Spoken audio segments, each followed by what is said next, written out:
Life is full of unexpected twists and turns. Some good, some bad, some simply beyond this realm. The tales you are about to hear are the untold stories of those who entered the shadows, perhaps against their own will. These are the Terror Tapes.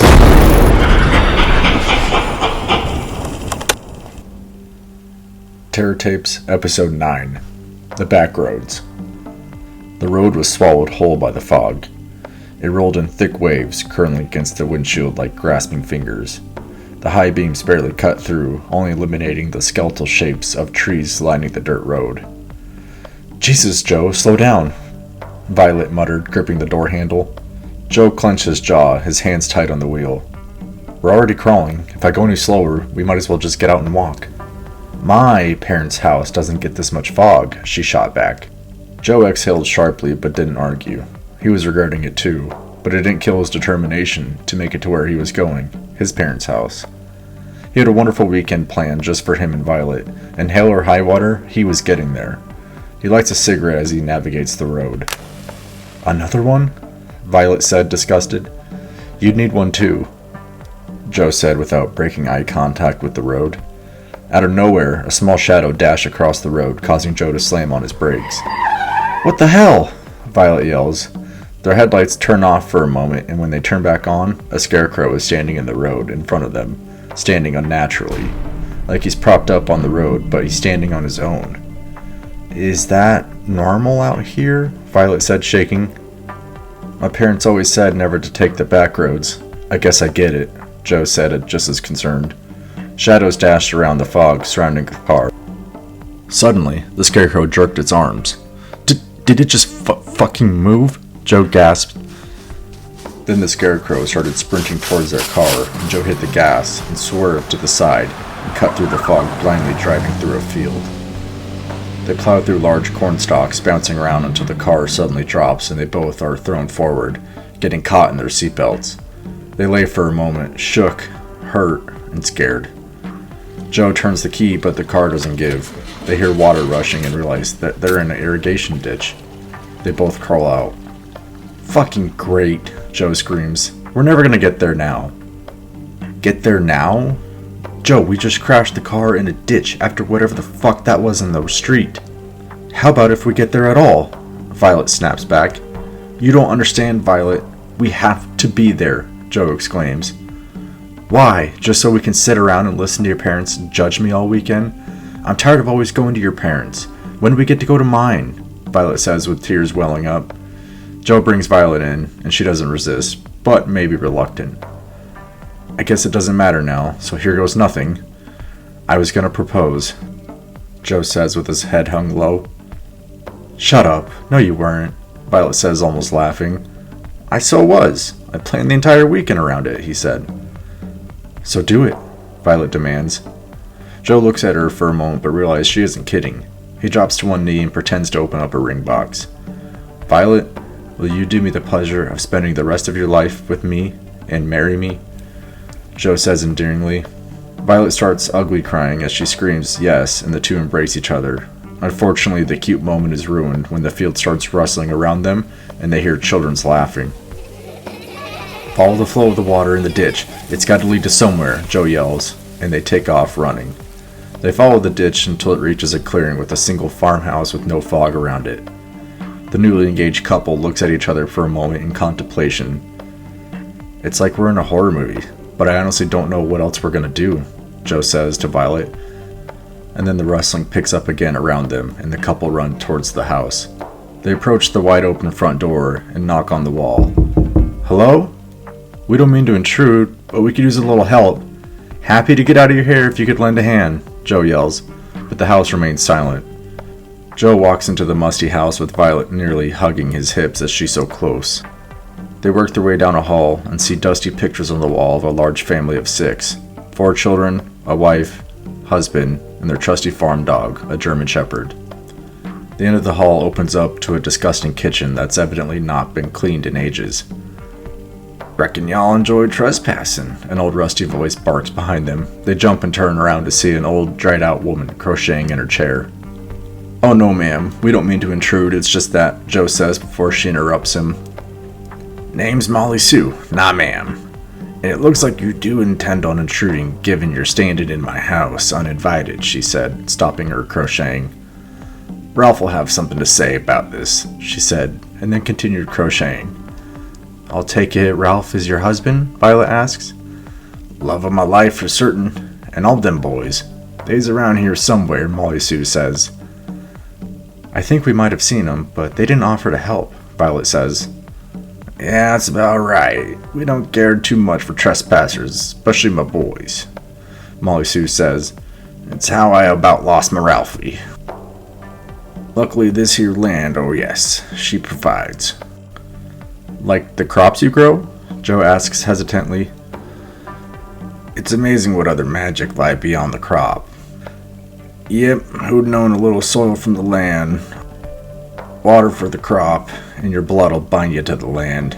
Them witches know a thing or two. Nearly lost my entire family, my everything. Yep, this land is something special, tell you what, Molly Sue says. Your husband doesn't happen to be wearing, like, a scarecrow costume, does he? Joe asks. Molly Sue doesn't reply, just laughs without stopping her crocheting.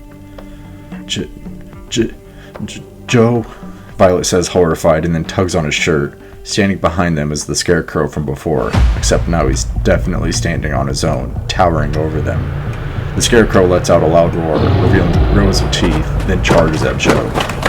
Joe is barely holding the scarecrow off when Violet sees a pair of crafting scissors on Molly Sue's table. She grabs him and then drives him right into Molly Sue's neck.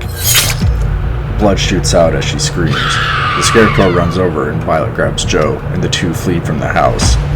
They run through the field unsure where to go, anywhere but back there. Just keep running, the field's gotta end sometime. Whatever you do, don't let go, Joe yells to Violet, but just as the words left his mouth, she was gone, his hand empty and her screams trailing away. Keep screaming, Joe yells, but then he is tackled to the ground by what looks like a ghost child on top of him. Just as Joe's eyes were about to fade out, he caught a faint glance at the child, a prepubescent farm boy. When Joe came through, he shot to his feet and started backwards, following the path of the knockdown corn he'd previously charged through. The fog was still dense, but this played to his advantage as he returned to the clearing. He can hear Violet's desperate screams coming from a nearby barn. Panicked, Joe crouches down to think about a plan and instinctually pulls out a cigarette. Lighting the cigarette sparks an idea, and he takes 3 deep drags and then tosses the cigarette, followed by starting a few smaller fires with his lighter around him until they all caught on their own. Then the flames picked up, and before he realized it, Molly Sue came out stumbling from the house, bloody as ever. Get the water from the ditch! We can't let the field burn! Keep it alive! She ordered as all the ghost children run towards the ditch with pails and a hose directed by the scarecrow. Joe runs toward the barn while the family is distracted. Inside, he finds Violet with a deep stab wound in her stomach. Oh, no, babe, he cries, grabbing Violet. It's okay, I'm okay, Violet says weakly, and Joe can see her face is getting paler by the minute. He grabs her and hugs her tightly, and then jumps towards the door, grabbing a pail on his way out. Where are you going? Violet asks. I'll be right back. I need you to stay strong. Stay strong, Violet, he demands, then runs out the door. With the family preoccupied still, Joe runs to the field and grabs a handful of soil. The fire grows and the smoke grows dense, which mixes perfectly with the fog for cover. He gets to the irrigation ditch and hand scoops water into the pail, then hightails it back to the barn. Before he's about to step back inside, the family dog, also a ghost, chomps down on his calf and begins ripping it to shreds. The muscles sound like carpet ripping as the dog is relentless. Joe kicks the dog on the nose and barely gets inside. He bolts the door shut and reinforces it with a shovel. The dog starts tearing through the door, just as Joe kneels down next to Violet, who is clinging on to life. He gets a drop of her blood and puts it in the bucket and swirls it around. He tips it to her lips, then lifts her head back to allow the mixture to go down. Joe lifts his leg and puts his blood in the bucket, swirls it around, and then puts it to his lips, his strength quickly depleting as his blood starts pooling around their bodies. He tips the mixture back and then lays down next to Violet. He sees smoke start to billow in around the door as the dog pops through the door. A glowing ember floats in and starts the ceiling on fire. The scarecrow kicks the door in, but as soon as he does, the roof collapses on the couple. Ralph, get back! Molly Sue weakly yells as the burning barn falls apart, but it's too late. Ralph catches on fire and runs manically around the clearing. The irrigation! Get in the water! Molly Sue yells, and Ralph runs towards the irrigation and then jumps in. Molly Sue watches as his body stays under longer than she cared for until his body slowly floats to the surface, not moving. Molly Sue lets out a loud, piercing scream as she watches the rest of her ghost children slowly fade away and the field burns to a crisp. She collapses on her knees, succumbing not to just her wounds, but the situation. She's all alone. She plops dead on the ground. Standing over her body are Joe and Violet, holding each other's hands, smiling, and of course, Ghost. They give each other a hug and watch as the flames burn everything it touches, including the house. Since this was the world's shortest engagement, why don't we just call each other husband and wife? Joe asks. Not until we say I do, Violet demands. Joe clears his throat. Violet and Joe will you take each other in the afterlife among the burning fields and love each other forever, blah blah blah, Joe says, pretending to be a minister. I do, Violet screams, excited. I do, said Joe. I now pronounce you man and wife. You may now kiss the bride, Joe says, and then the couple kisses. Next time, we're going to my parents', Violet says, while the two hold each other as they both watch their bodies disappear into ash. And that concludes another journey into the dark world of the Terror Tapes. If you enjoyed the terror, don't forget to like, share, and subscribe. Join our growing legion of fear seekers, and together we'll explore the darkest corners of the unknown. Until next time, stay haunted.